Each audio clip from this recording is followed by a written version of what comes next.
क्योंकि दुख हमेशा बंधे को होता है, मुक्त को दुख नहीं होता है ना। पिंजरे के अंदर पक्षी है और जंगल में उड़ रहा पक्षी, बताओ इन दोनों में कौन मुक्त है और कौन बंधा हुआ है, और कौन दुखी है और कौन सुखी है।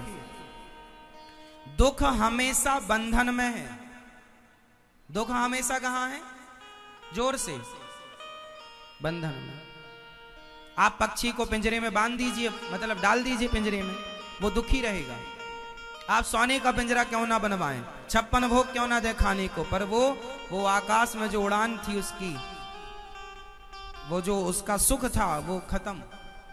बंधन हमेशा दुखी करता है और मुक्ति हमेशा सुख देती है। इसलिए आप अपने आप को बंधा ना मानिए, आप तो मुक्त हैं, ईश्वर अंश जीव अविनाशी, आप सदा से मुक्त हैं, लेकिन मान चुके हो बंधा हुआ। वही बताया ना, कल की बात फिर रिपीट करा दूं कि आप, एक शेर का बच्चा गीदड़ों के झुंड में मिल गया तो वो अपने आप को गीदड़ मानने लगा।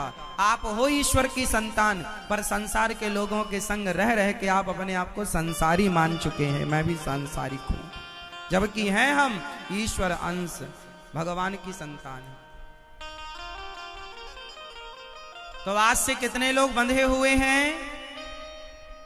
कौन कौन बंधा है अपनी अपनी जिम्मेदारियों से? देखो, सबका इलाज हो गया।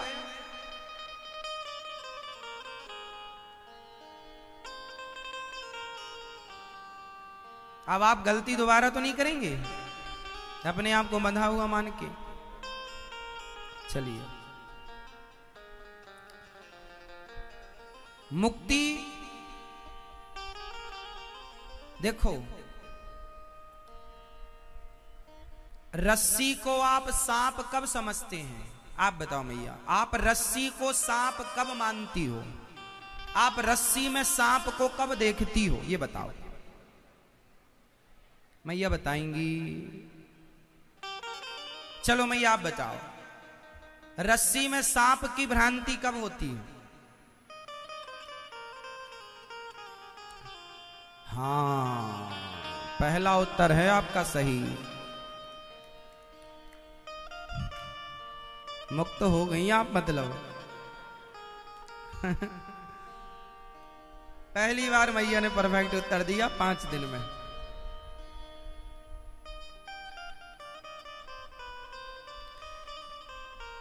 रस्सी में सांप की भ्रांति तब होती है जब सामने अंधेरा हो, अंधकार हो।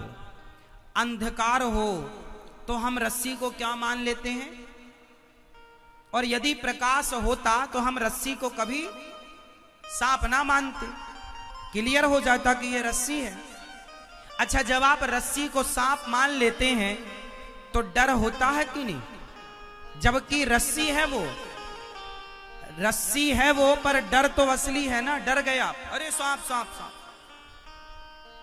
जैसे अंधकार में आप रस्सी को सांप मान लेते हैं, उसी तरह अज्ञान में, अज्ञान के कारण आप मुक्ति को बंधन मान लेते हैं, क्योंकि आप तो ऑलरेडी मुक्त हैं।